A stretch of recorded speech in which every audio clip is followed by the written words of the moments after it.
दोस्तों, कुरान शरीफ जलाए जाने को लेकर पूरी दुनिया के मुसलमानों का गुस्सा जो है वो साफ तौर पर देखने को मिल रहा है और पूरी दुनिया के मुसलमान आज सऊदी अरब के जिद्दा में इकट्ठा हुए, जहां आपातकालीन बैठक जो है वो इस्लामिक सहयोग संगठन यानी कि ओआईसी की तरफ से बुलाई गई थी, जहां ओआईसी ने इस मीटिंग में साफ तौर पर यह निर्णय लिया है कि कुरान शरीफ चलाना जो है वो अभिव्यक्ति की आजादी नहीं हो सकती। और तो और तमाम देशों की सहमति के साथ साथ स्वीडन के इस लगातार हो रही हरकतों के खिलाफ इंटरनेशनल कोर्ट में जाने का फैसला भी ओआईसी की तरफ से लिया जा रहा है, जिसकी तस्वीर कुछ ही दिनों में लोगों के सामने आने वाली है। तो वहीं इस बैठक में तुर्की ने साफ शब्दों में यह कहा कि यह बार बार अभिव्यक्ति की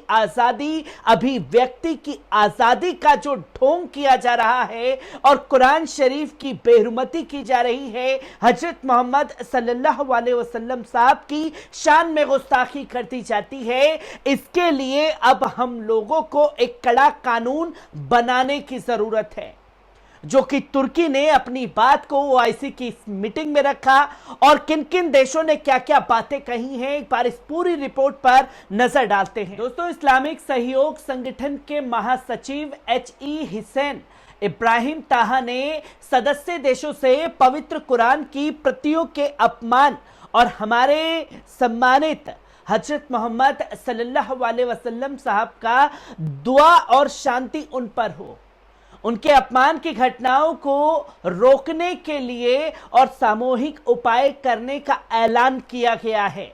यह ऐलान जो है वो आज 2 जुलाई को लिया गया है, जहां ओआईसी की जिद्दा में जनरल सचिवालय के मुख्यालय में आयोजित इस्लामिक सहयोग संगठन की कार्यकारी समिति की बैठक हुई, जहां इस खुली बैठक में सामने आया, जिसमें घटना के नतीजों पर उपाय पर चर्चा भी की गई है। जहां ईद उल अधा के पहले दिन स्वीडिश राजधानी स्टॉकहोम में सेंट्रल मस्जिद के सामने पवित्र कुरान की एक प्रति जलाने की घटना हुई। कार्यकारी समिति की बैठक में सऊदी अरब साम्राज्य इस्लामिक शिखर सम्मेलन के वर्तमान अध्यक्ष और इस्लामी सहयोग संगठन की कार्यकारी समिति के निमंत्रण पर आयोजित की गई थी, जहां महासचिव ने साफ तौर पर कहा कि दुर्भाग्य से उस शुभ अवसर के पहले दिन, जब दुनिया भर के सभी मुसलमान ईद मना रहे थे, स्टॉकहोम में केंद्रीय मस्जिद के बाहर पवित्र कुरान की एक प्रति का अपमान किया जाता है, उसे जलाया जाता है।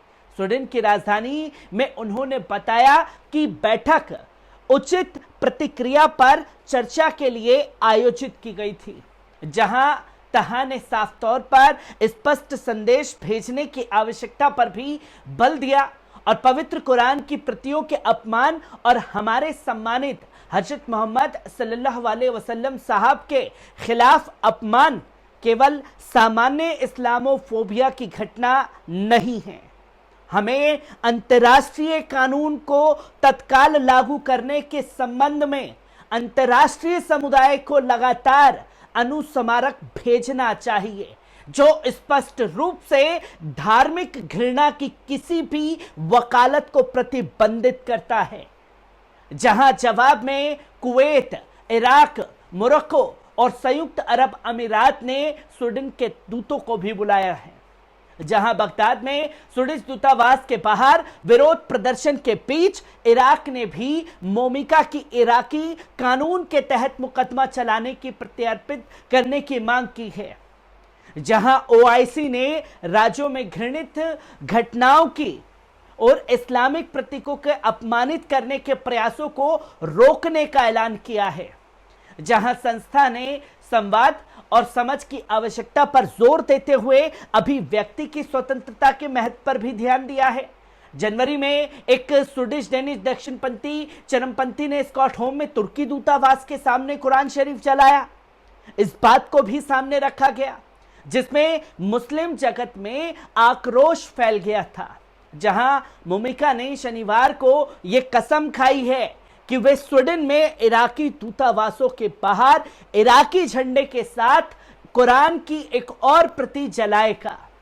आपको बता दें कि इस पर तुर्की के विदेश मंत्री हाकन फिदान ने ट्वीट कर यह साफ तौर पर कहा, जलाने की घटना निंदा की है। उन्होंने निंदा करते हुए लिखा कि अभिव्यक्ति की स्वतंत्रता के नाम पर इस्लाम विरोधी प्रदर्शन अस्वीकार्य है। जहां तुर्की ने इस बात को रखा, तो वहीं अमेरिकी विदेशी मंत्रालय के उप प्रवक्ता वेदांत पटेल ने भी दिल्ली प्रेस कॉन्फ्रेंस में कहा कि धार्मिक ग्रंथों को जलाना दुखद है और इसे बिल्कुल स्वीकार नहीं किया जा सकता। इस पर स्वीडन में कुरान जलाए जाने के विरोध में मोरक्को ने स्वीडन से अपने राजदूत को अनिश्चित काल के लिए वापस भी बुला लिया है, जिसके बारे में यह जिक्र किया गया।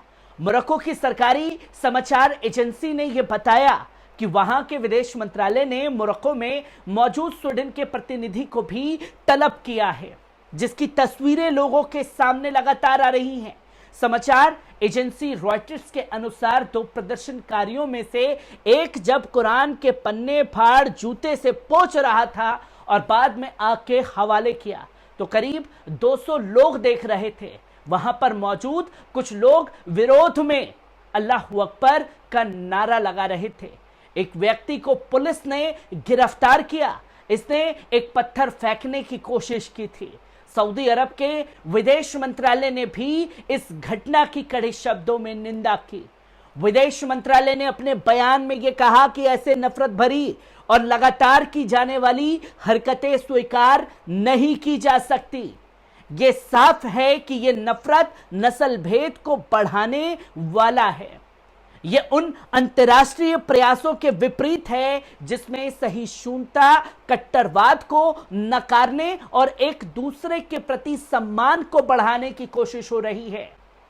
इसमें मुस्लिम वर्ल्ड लीग ने भी इस घटना पर कहा कि हकीकत यह है कि यह एक जघन्य अपराध है जो कि पुलिस के संरक्षण में हुआ है।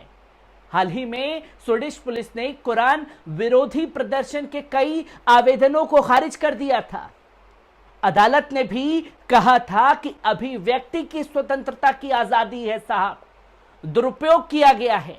स्वीडन के प्रधानमंत्री उल्फ क्रिस्टरसन ने बुधवार को एक प्रेस कॉन्फ्रेंस में यह साफ तौर पर कहा कि वे इस घटना के बाद नाटो को सदस्यता हासिल करने की कोशिश पर क्या असर पड़ेगा, इस पर किसी भी अटकल को हवा नहीं देंगे। स्टॉकहोम की मस्जिद के प्रतिनिधियों ने स्वीडिश पुलिस के उन फैसलों से भी नाराजगी जताई जिसमें ईद उल अजहा के दिन कुरान शरीफ जलाने की अनुमति दे दी गई, जिसको लेकर मस्जिद के निदेशक इमाम मोहम्मद खालफी ने कहा कि मस्जिद ने पुलिस से अनुरोध किया था कि कम से कम विरोध प्रदर्शन की जगह को बदल दिया जाए।